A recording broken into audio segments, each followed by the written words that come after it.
إلى حضرة سيدنا رسول الله محمد بن عبد الله وعلى آله وصحبه وقرابته وذريته أجمعين والتابعين والأولياء والشهداء والصالحين خصوصا للإمام قطب المقام سلطان الأولياء سيد الشيخ عبد القادر الجيلاني، وإلى رحقق بالأحوال سيد الإمام أبي يزيد البستامي، وإلى رحقق بالأعظم سيد الإمام أبي حميد محمد بن محمد الغزالي، إلى رحيق سيد الشيخ محمد بن عبد الكريم سلسل المدني، وإلى رئيس سيد الشيخ محمد الرشاد بن عبد الله البنجري، إلى رئيس سيد الشيخ زين العلمي البنجري، إلى سيد الشيخ محمد كشف الأنوار بن نجي اسمه، خصوصا إلى رئيس سيد الإمام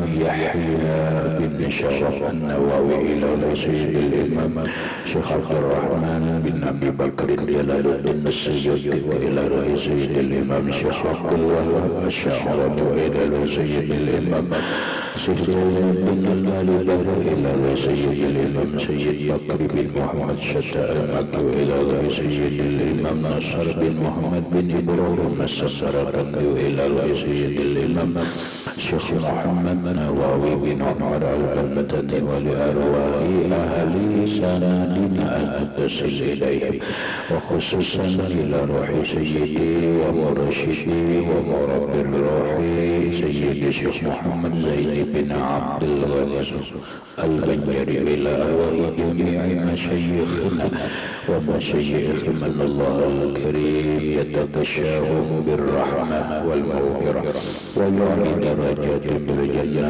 يعب علينا وعلى أهل بيتنا وأولادنا وذرياتنا من بركاته ومن بركة علومهم وأسرارهم وأنوارهم ومعارفهم وكرامتهم، نسألك يا رب بركاتهم وكرامتهم اشف أمرنا الظاهرية والباطنية وأسقمنا وعلالنا وأوجعنا شفاء عاجلا لا يغادر سقما ولا ألما، وصحي أجسادنا ونور قلوبنا بنور معرفتك، وسلمنا وأهل بيتنا وأولادنا وذرياتنا من آفات الدنيا وفتنها وبلائها ووبائها ومصائبها وشر الدنيا وشر الآخرة، وارزقنا وإياهم رزقا واسعا حلالا طيبا وطيبا مباركا من غير قصد ولا تعب ولا مشقة ومن حيث لا يحتسب، وافتح لنا ولهم فتوح العارفين، وألهمنا إلهام ملائكة المقربين، واحفظنا حفظ المرسلين، واجعلنا من العلماء العاملين ومن أوليائك المتقين ومن أهل الجنة الفردوس النعيم ومن أهل النظر إلى وجهك الكريم، بسر النبي وآل النبي لهم الفاتحة. أعوذ بالله من الشيطان الرجيم، بسم الله الرحمن الرحيم، الحمد لله رب العالمين الرحمن الرحيم مالك يوم الدين، إياك نعبد وإياك نستعين، اهدنا الصراط المستقيم صراط الذين أنعمت عليهم غير المغضوب عليهم ولا الضالين. بسم الله الرحمن الرحيم، الحمد لله رب العالمين، والصلاة والسلام على أشرف الأنبياء والمرسلين، سيدنا وحبيبنا وشفيعنا وطبيب قلوبنا محمد وعلى آله وصحبه أجمعين، وسبحان الله والحمد لله ولا إله إلا الله والله أكبر، لا حول ولا قوة إلا بالله العلي العظيم. السلام عليك يا سيدي يا رسول الله، السلام عليك يا سيدي يا حبيب الله السلام عليك يا سيدي يا خير خلق الله السلام عليك يا إمام الأنبياء والمرسلين السلام عليك يا خاتم النبيين السلام عليك يا رحمة للعالمين السلام عليك أيها النبي ورحمة الله وبركاته. قال المصنف رحمه الله إرشاد العباد باب الوضوء أي هذا باب الوضوء ini bab wudu. أخرج الشيخان عن أبي هريرة رضي الله عنه قال meriwayatkan dua orang syekh Bukhari dan Muslim an Abi Hurairah dari sahabat Nabi Abi Hurairah radhiyallahu anhu qala qala Rasulullah sallallahu alaihi wa alihi wasallam la yaqbalullahu salata ahadikum idza ahdatsa hatta yatawadda.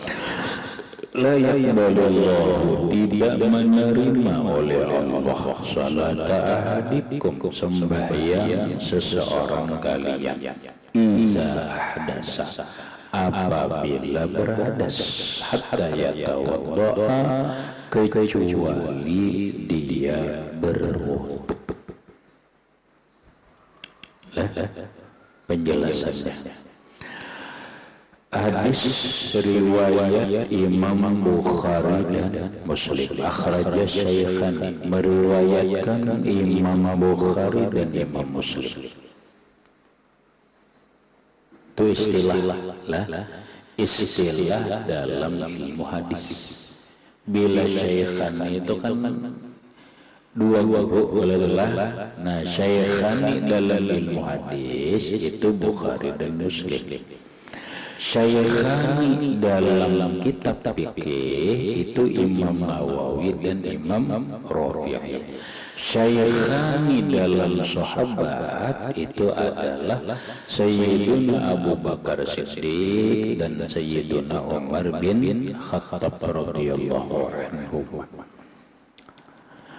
Rawah akhraja Syaikhan meriwayatkan dua orang syekh yaitu Imam Bukhari dan Imam Muslim, maka menjadikan kedudukan hadis ini adalah sahih, bisa muttafaqun alaih bisa tidak, tapi kayaknya ini muttafaqun alaih. Paham arti muttafaqun alaih itu salah. Muttafaqun alaihi itu disepakati atasnya, lapasnya sama walaupun periwayatnya berbeda, tapi lapas bunyi hadisnya itu sama, itu namanya muttafaqun alaihi. Ini muttafaqun. Ini muttafaqun alaihi. Artinya ini hadis sahih yang muttafaqun alaihi yang berkaitan dengan masalah wudu. Hadis ini silsilahnya atau rawinya sampai kepada Abu Hurairah walaupun perawinya tidak disebut demi untuk memperingkas. Abu Hurairah radhiyallahu anhu beliau berkata, qala Rasulullah sallallahu alaihi wasallam, bersabda Rasulullah sallallahu alaihi wasallam, Nabi berkata, kata Rasulullah, la yaqbalullahu salata ahadikum, tidak menerima oleh Allah sembahyang seseorang kalian iza ahdasa apabila berhadas. Maka hadis ini jelas, bila orang sembahyang kada berwudu kada sah. Itu aja. Bila orang sembahyang kada berwudu, yang tidak berwudu itu disebut berhadas. Hadasnya disebut hadas kecil. Maka sembahyangnya kada sah.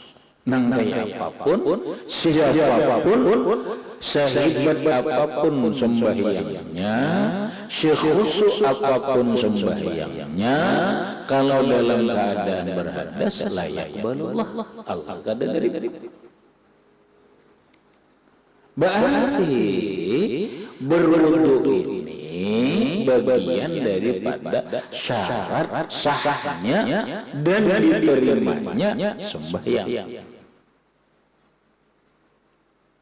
Lah kalimatnya dua. Berarti berwudu itu adalah syarat sahnya sembahyang dan bagian daripada syarat diterimanya oleh Allah sembahyangnya seseorang. Hatta yatawadda, kecuali wudu dulu.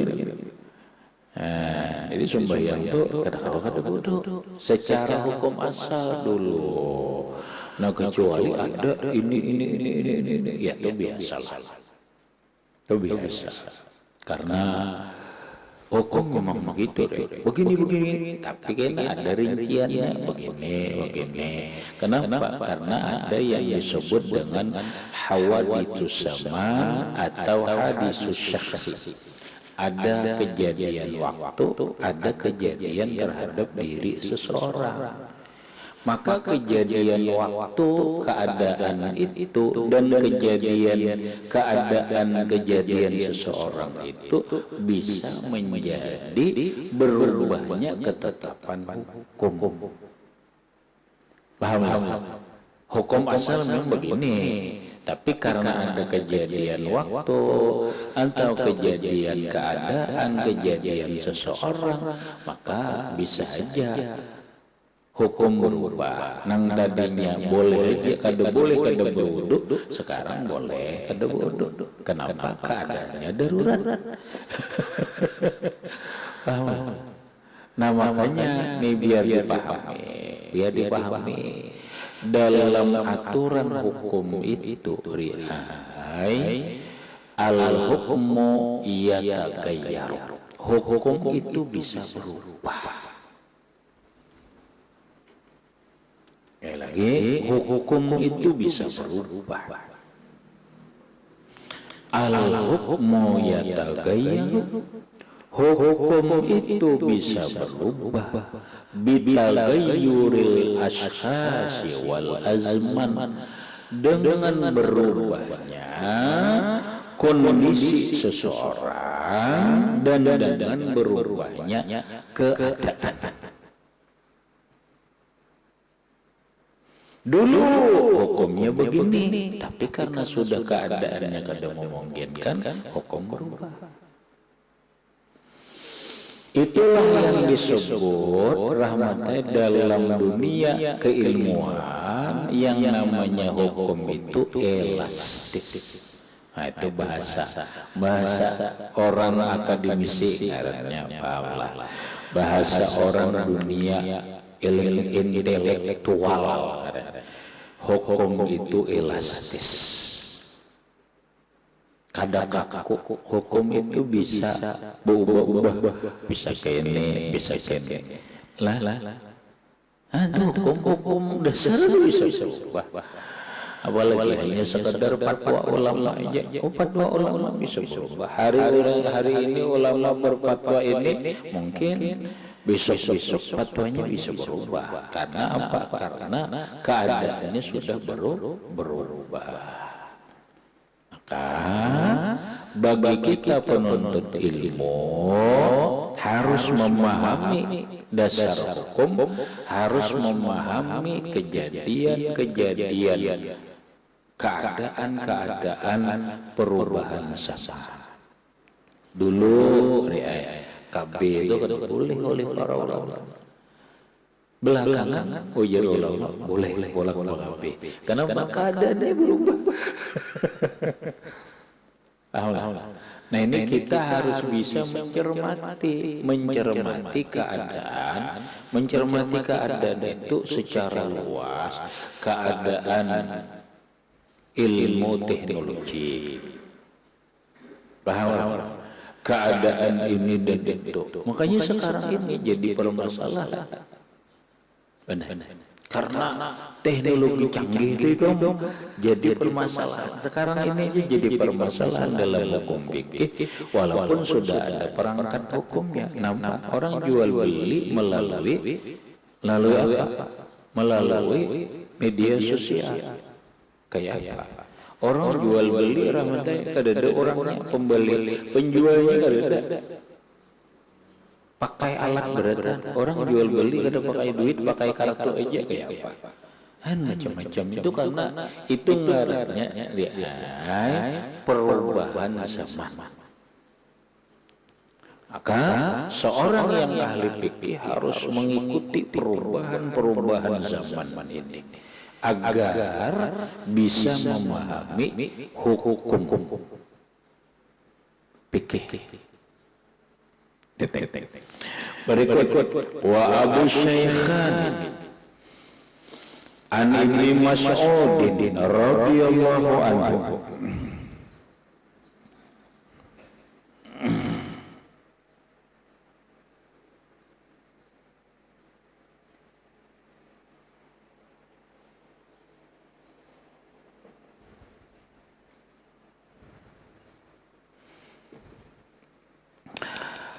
amrun ba'idun min ibadillahi ta'ala yudrabu fi qabri mi'atu jalatin falam yazal yas'alu wa yad'u hatta sarat jildatan wahidatan famadala qabruhu alaihi naran falamma irtafa'a anhu ala ma jalatumuni qala innaka sallaita salatan biwairi tahurin wa mararta bimazlumin falam tanansuruhu. Wa Abu Syaikhi ay akhraja Abu Syaikhi meriwayatkan oleh Abu Syaikh an Ibni Mas'udin dari Abdullah bin Mas'ud Rasulullah bersabda amrun apa nang salah bane umira bi abdin min ibadillahi ta'ala yudrabu fi qabrihi mi'atu jaldatin. Umira bi abdi diperintahkan dengan seorang hamba min ibadillahi ta'ala daripada hamba-hamba Allah ta'ala yudrabu fi qabrihi dipukuli dia di dalam kuburnya mi'atu jaldatin 100 kali pukul falam yazal yas'al terus menerus dia memohon wa yad'u dan berdoa hatta sarat jildatan wahidatan sampai jadilah satu pukulan pamdala qabruhu alaihi naran maka memenuhilah atau penuhlah kuburnya lawan api.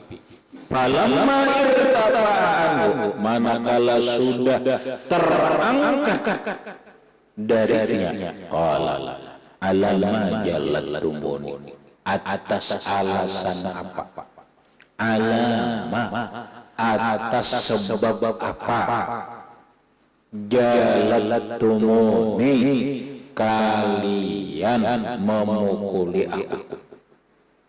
Qala berkata malaikat innaka bahwasanya engkau sholaita sholatan sembahyang akan satu sembahyang bighairi tuhurin tanpa bersuci bighairi tuhurin tanpa bersuci wa mararta bimazlumin dan melewati engkau dengan orang yang dizalim falam tansurhu namun engkau tidak menolongi dia Paham? Kada paham belum? Jaga penjelasannya. Hadis riwayat dari Abdullah bin Mas'ud radhiyallahu anhu. Rasulullah sallallahu alaihi wasallam bersabda, "Umira bi 'abdin min ibadillah." Diperintahkan seorang hamba daripada hamba Allah. Perintahnya itu yudrabu bi qabrihi mi'atu jaldatin. Dipukuli 100 kali pukul. Tapi ini di dalam kubur, bukan di dunia. Berarti ini bagian daripada azab kubur. Berarti ini bagian daripada siksa kubur. Kenapa? Karena kita dalam akidah Islam, akidah Ahlus Sunnah wal Jamaah berkeyakinan bahwa ada kehidupan setelah kehidupan dunia ini yang disebut dengan kehidupan alam kubur, yang disebut dengan kehidupan alam barzakh, yang mana alam kubur dan alam barzakh itu disebut alam ma bainan dunia wal akhirat, alam ma'awang-awang antara dunia dan akhirat. Atau dengan bahasa lain, alam kubur atau alam barzakh itu adalah alam transit. Paham alam transit? Ada apa? Mar. Apa? Singgah setempat. Itu alam transit, singgah setempat. Setempat aja singgah. Ada luas kata. Alam persinggahan, alam transit untuk menuju akhirat. Nah, sekalipun alam kubur dan atau alam barzakh itu bukan alam tempat tinggal, tetapi alam transit antara dunia ke akhirat. Singgah dulu di alam kubur. Jika orang hendak ke Makkah, hendak ke Madinah atau ke Jeddah, singgah dulu ke Hong Kong, ke Cina, transit sebenarnya. Banyak kita transit benar, hendak ke Makkah, singgah dulu ke Singapura, Sabah di 3 jam, 4 jam, itu namanya transit. Tujuannya ke Makkah. Ini transit ya. Kita tujuannya ke akhirat. Di alam kubur, alam barzakh, ini transit saja, singgah saja. Nah, sekalipun alam kubur atau alam barzakh itu bukan tujuan kita, tetapi merupakan alam persinggahan, alam transit. Namun di dalam alam transit itu ada yang disebut nikmat kubur, ada disebut azab kubur. Itu dah ada bujur transit, tapi ada nyaman sakitnya juga. Itu tetap ada nyamannya, ada sakitnya. Nah, sekarang ini kisah sakit. Ini kisah orang diazab di alam kubur. Seorang hamba, kata Rasulullah, di alam kubur diperintahkan dipukuli 100 kali. Pukuli. Kadinya menyanyi pukuli 100 kali. Kamu jangan memukul besi benar, pukulan gada itu kayu pangkih aja gini 100 kali ribu.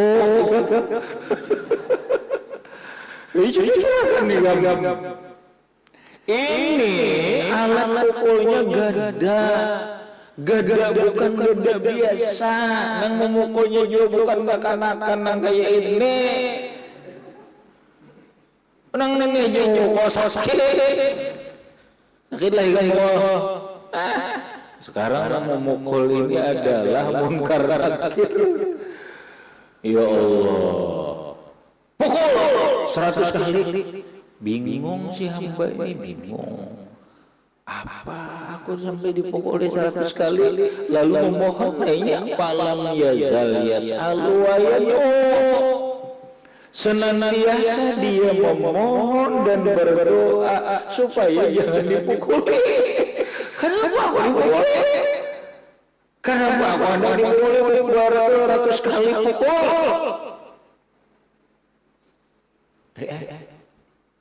Senantiasa memohon jangan dipukuli. Akhirnya apa? Hatta sarat jildatan wahidatan, sehingga jadilah satu pukulannya. Hari jadi pukulannya lagi.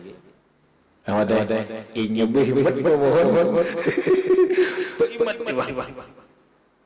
Jadi boleh ya 100 kali sekali aja dah. Oh mabir sekali ya. Duduk kamu. Ya. Mendapatnya gede dari sekali aja kamu duduk. Nampak? Pamantala kaburu alaina begitu dipukul 1 kali penuhlah kuburnya lawan api. Sekali pukul aja benyala alam kubur.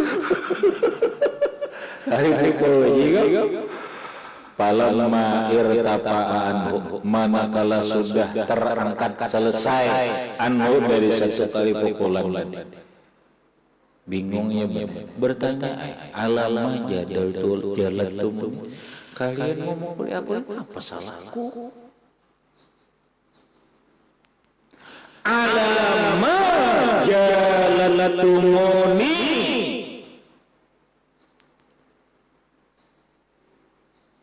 atas sebab apa kalian memukul aku?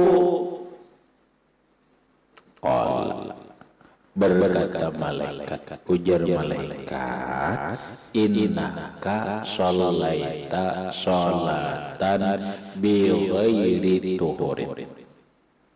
Nah, alasannya bahwa engkau sembahyang 1 kali sembahyang kada wudu. Itu salahnya kamu. Innaka bahwasanya engkau sholaita sholatan, sembahyang engkau 1 kali sembahyang bi ghairi tuhurin, tanpa berwudu.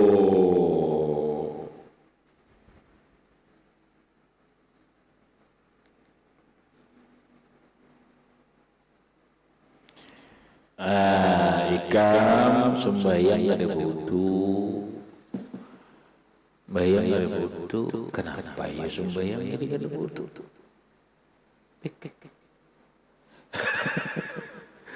Ayo kira-kira berapa? Ini kan sembahyang ada wudu, apa alasan?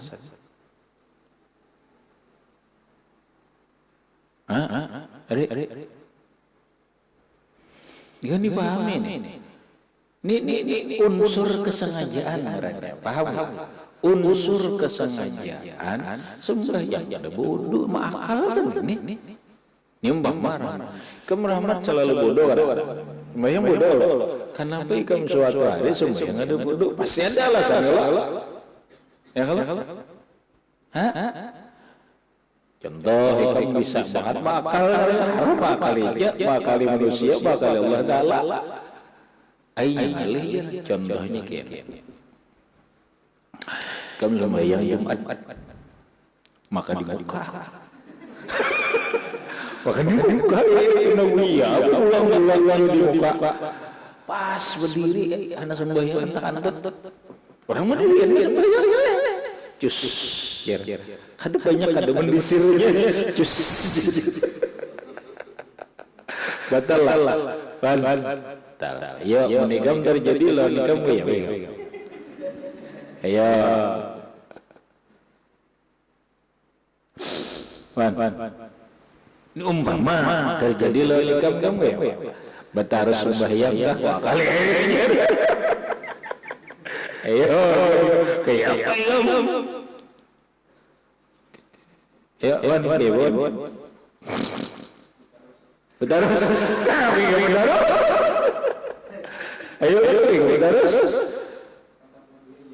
Kemarin jauh, tahu lah, makanya tahu. Bau sembahyang ada bau itu haram.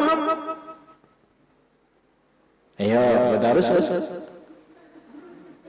Pan, betarus. Kan sembahyang ada bau itu haram ada. Haram. Cuma kayak apa yuk aku aja keluar. Ayo, wan. Tarus sembahyang. Ikam. Ini mungkin terjadi, paham lah. Mungkin terjadi. Kamu harus keluar. Apa? Kisah sembahyang yang sama aja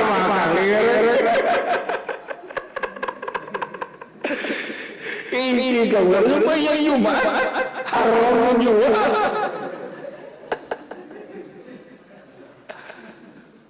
Kau sembahyang Jumat lah. Ada haram.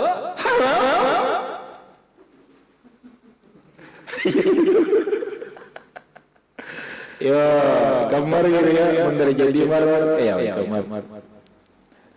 Harus atau keluar lah. Al ilmu imamul amal. Ya Allah, ilmu ini imamnya kita berbuat, bersikap, berpikir. Kamar. Ayo, Mar. Tarus keluar wudu dulu. Apa? Berarti kamu keluar oleh. Nah, berarti keluar. Berarti kamu memikirkan cara keluarnya. Jalan mana? Nah, makanya pikir-pikir ya, anak di muka ada. Ya sudah, penting keluar ya keluar. Nah, orang sujud kawai berjalan di sisinya tuh kawai. Orang sujud tuh, benar sujudan di atas sajadah nak berjalan keluar. Susah ya. Tapi apabila engkau bertarus, bersembahyang bertarus haram. Nah iya nih 100 kali.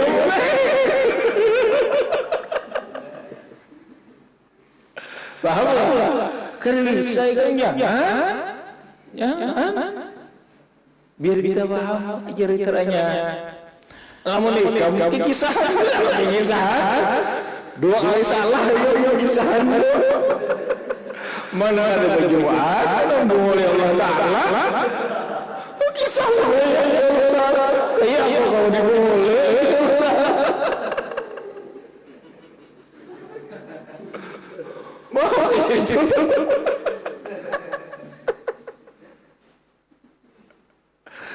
Ya Allah, hanya mengatakan al ilmu imamul amal. Ilmu imamnya kita berpikir, imamnya kita bersikap, imamnya kita berbuat.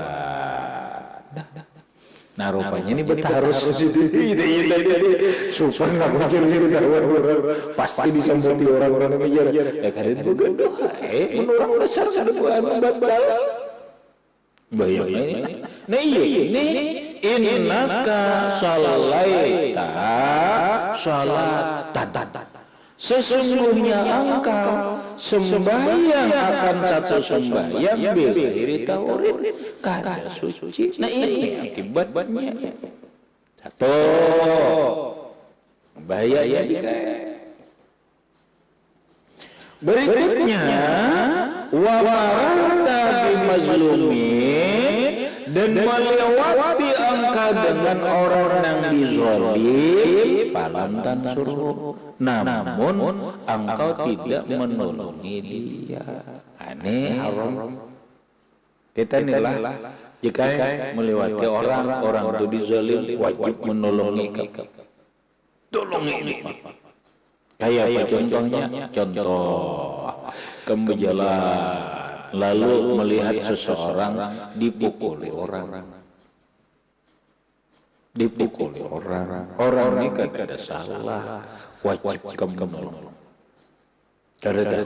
Nih pentingnya rahmatai belajar ilmu bela diri.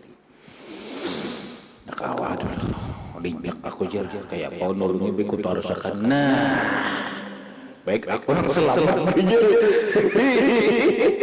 Bahaya amin. Orang dizalim dibiarkan. Nah ini pentingnya belajar ilmu bela diri. Belajar main pentau, belajar karate, apakah masih dalam pikiran juga kayak ini kan sebagai di pondok nih kau belajar karate kah, belajar main konkau kah. Nah atau jadi banser lah, minimal jadi banser lah. Kenapa? Ya banser dilatih lah, cuma ada tingkatannya. Nah ini banser nang ini di kelas utama, nah pengarangnya ramai. Imba di kelas pertama ini ada lagi kenapa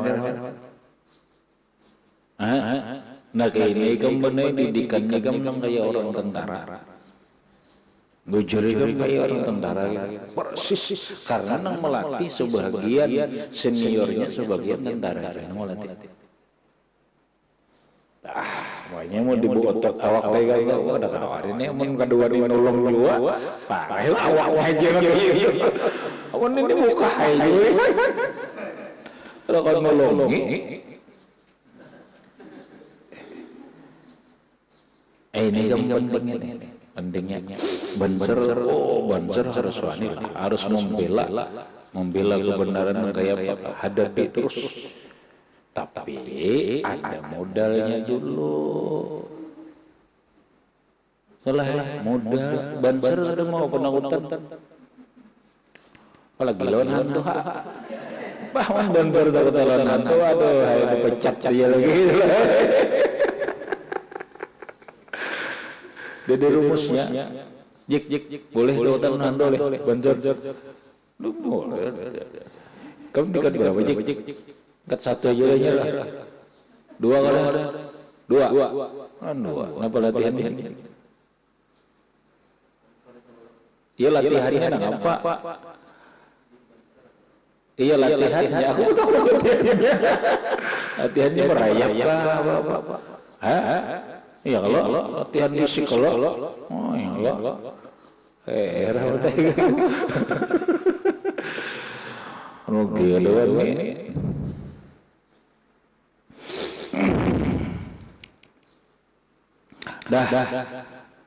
Engkau maka melalui bimazlumin orang yang dizolim palang dan suruh lalu engkau kada nolong bahaya. Jadi kita tolong kalau orang memang dizolim tolong orang difitnah ini nangisnya tolong.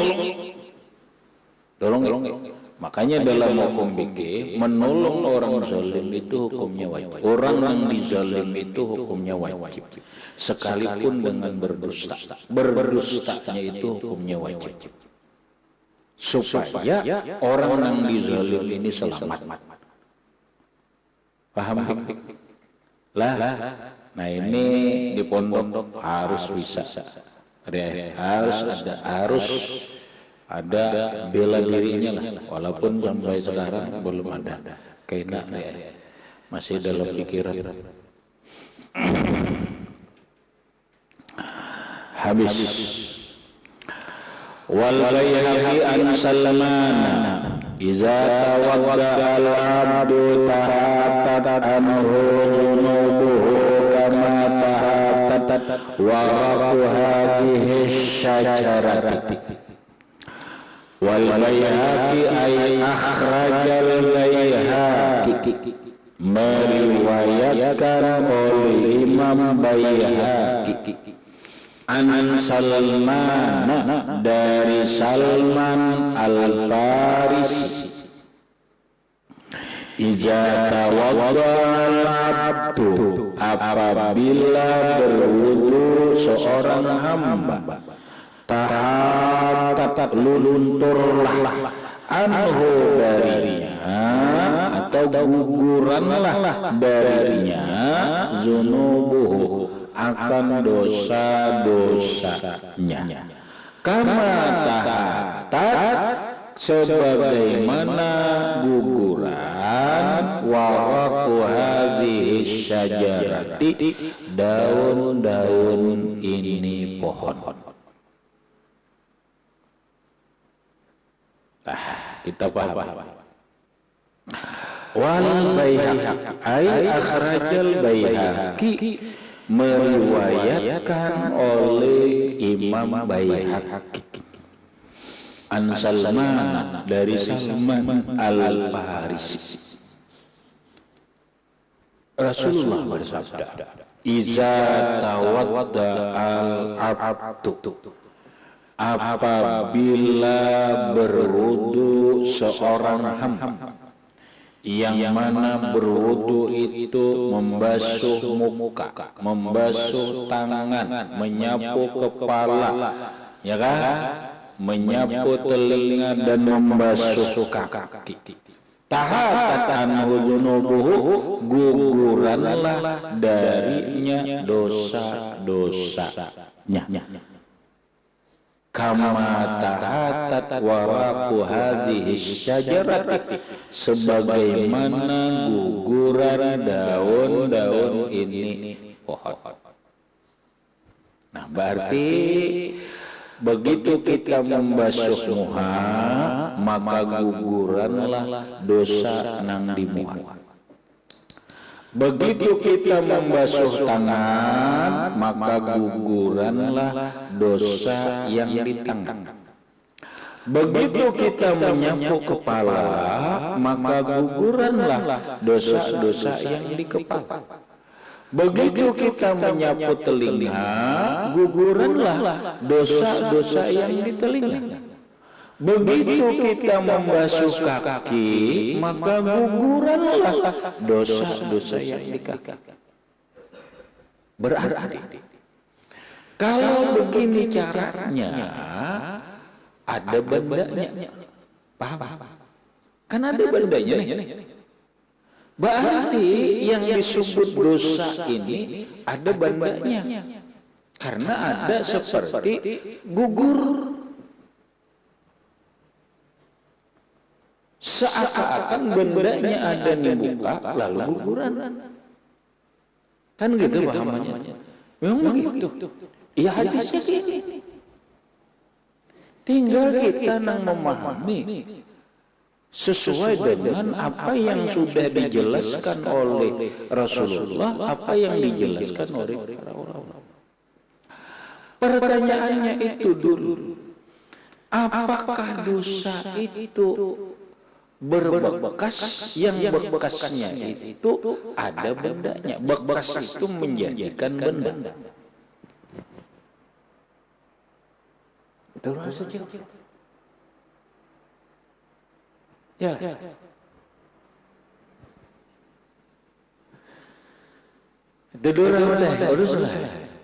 Apakah ketika seseorang berbuat dosa, lalu dosa itu berbekas ke dalam diri kita? Bekas itu kan berarti ada benda, ada bendanya. Itu. Benar. Nah, kita pahami, benarkah dosa itu membekas kepada tubuh kita? Ujurlah. Maka kita buka kajian kita nang lewat. Zaman dulu, zaman Nabi Musa, orang berbuat dosa ada bakasnya. Bakasnya apa? Noda hitam di tubuhnya. Dan itu nampak kelihatan.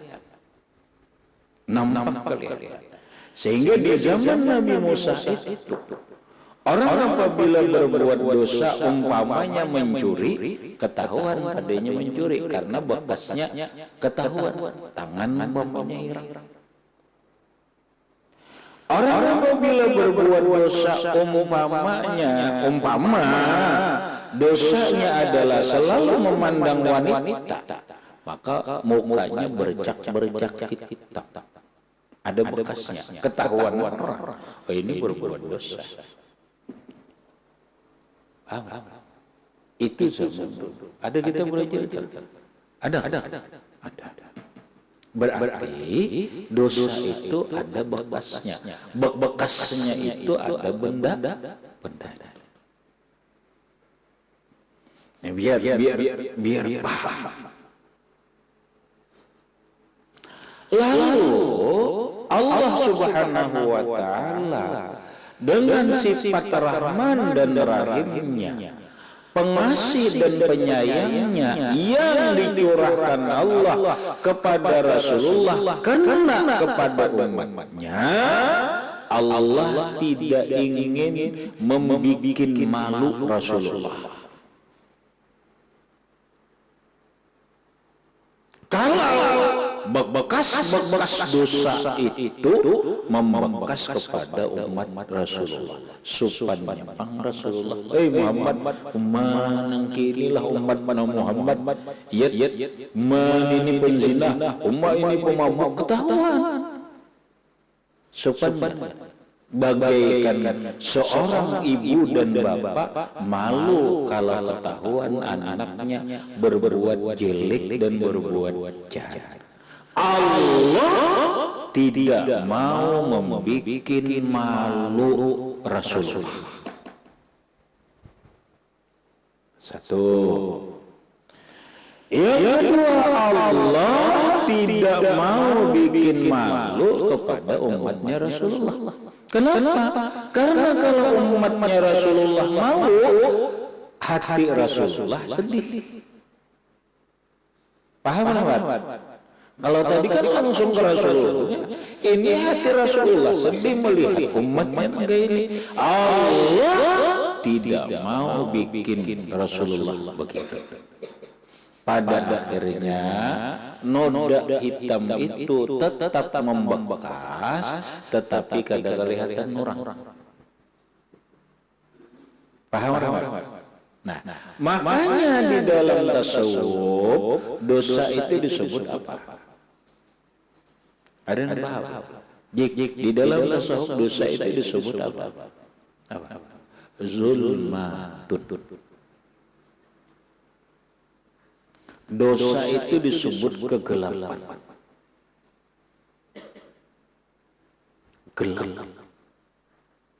Gelap itu tidak ada bendanya selain, tapi nyata. Ada bendanya kan ada, tapi nyata. Kita mati lampu malam, gelap. Ada benda gelap lah. Ada. Tapi kadang kalau dicapai, lalu namanya hukmiyah.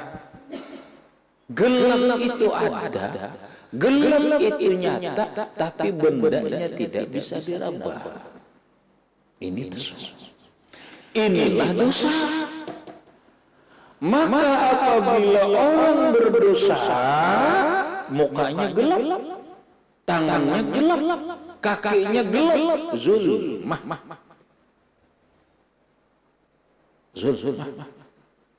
Nah, sampai kepada zulmahnya bil qulub. Lalu Nabi bersabda, "Iza aznaba 'abdun dzamban, naqatat fi qalbihi nuqtatun sauda." Apabila seorang hamba berbuat dosa, maka akan timbullah noda. Paham noda? Titik hitam. Nuqtatun sauda. Titik hitam di dalam hatinya. Gelap. Maka kita membutuhkan membersihkan itu. Paham? Kita membutuhkan gelap yang di muka ini. Kita membutuhkan menggugurkan, membersihkan dosa yang di tangan ini berupa kegelapan. Kita membutuhkan kegelapan di telinga kita. Kita membutuhkan membersihkan kegelapan di hati kita. Lawan apa membersih? Disinilah bandai jika rahasia bagian daripada rahasia kenapa berwudu itu dengan air. Paham? Kenapa berwudu itu dengan air dan airnya itu harus tahur. Airnya itu suci dan menyucikan. Karena untuk membersihkan. Salah.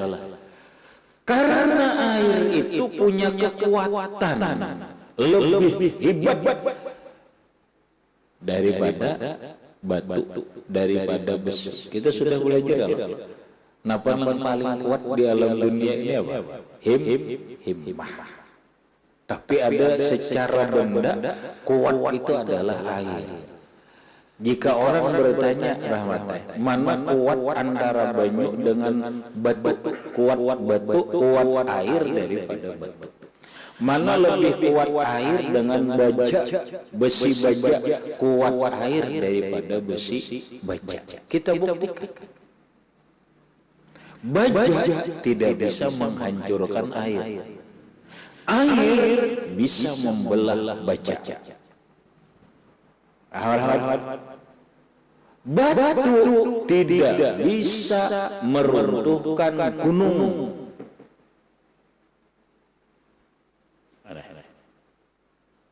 Batu kadang-kadang benar bisa saja kalau bangunan itu kokoh kada bisa menghancurkan.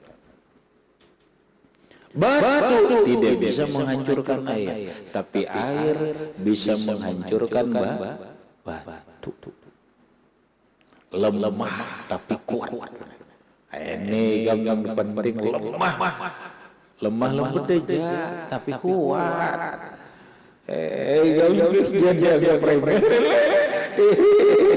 Kuatnya kamu kuatkah? Kuat apa? Kuat batu.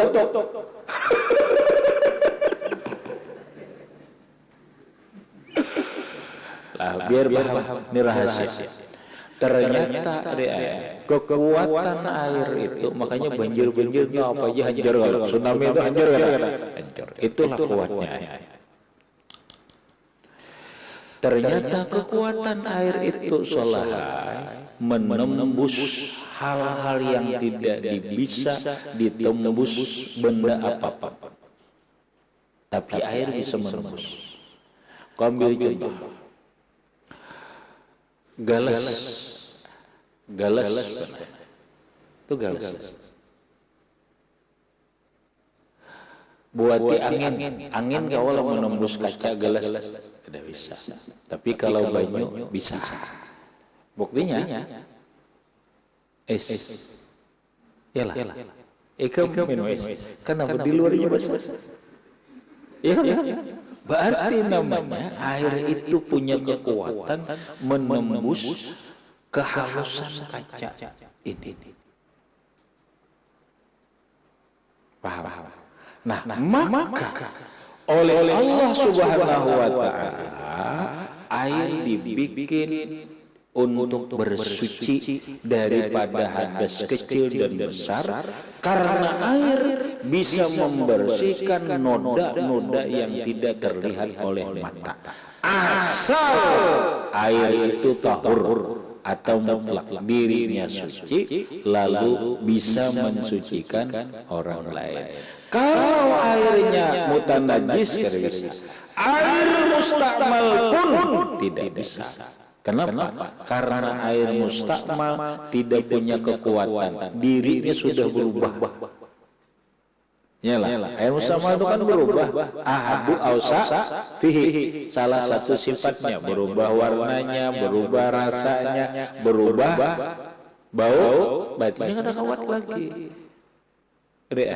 Makanya oleh para ulama yang kasyaf, air yang mustakmal itu kada bersih lagi, kotor. Dia tidak bisa mensucikan hadas. Tapi begitu air wudu ini nang air suci mensucikan, kita bawa wudu, surut bawa wudu. Ternyata hitam di muka kita ini hilang. Hilang. Gugur bagaikan daun yang gugur dari pohon. Gugur nah rapainya gugur, dapat banyu ini guguran, nah hitamnya ini guguran. Masya Allah, ini rahasia bagian daripada rahasia kenapa air yang suci mensucikan itu dibawa untuk menghilangkan hadas. Nah, disinilah ketahuan orang pondokan. Coba aja tanding. Ini orang pondokan ada kopiah besi luar jen umpamanya apa. Ini orang ada pondokan putih besi betatai ya ketahuan pondokan aja.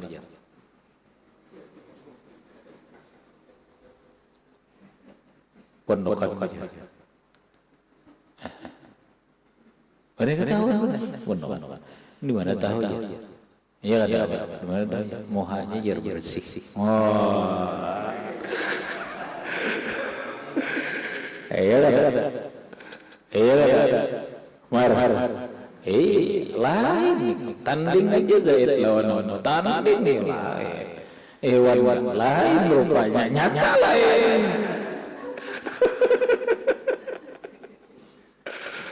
Itu ya kenapa? Karena dia selalu dibersihkan oleh air wudu.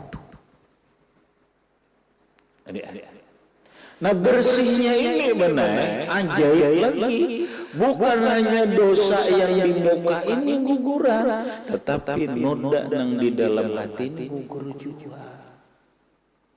Nah sehingga begitu orang berwudu, mukanya bersih daripada dosa, hatinya menjadi senang juga bersih, maka kata Imam Al-Ghazali, innalil hasanati anwaran. Paham? Innalil hasanati anwaran. Sesungguhnya bagi kebaikan itu punya nur. Nur fil qalbi, nur ke dalam hati. Wa nurun bil wajhi, nur ke mukanya. Wa nurun yaumal qiyamah. Wa nurun bil qabri, wa nurun yaumal qiyamah. Nur di dalam kubur sampai nur di hari kiamat. Nah, lalu hatinya punya nur, naiklah nurnya ini ke mukanya, maka mukanya kelihatan bersih. Makanya bila orang hatinya senang gembira, mukanya kelihatan cerah. Begitu orang sedih, mukanya cemberut, ketawa sedih dia. Karena dari muka, dari hati terpancar di muka. Itulah disebut az-zahiru miraatul batin. Zahir ini cerminan hati. Paham dah? Nah, maka banyak wudu nyaman bersih, nah dosa bersih. Habis kemudian wa muslimun an Abi Hurairah ila akhirih wallahu a'lam bissawab.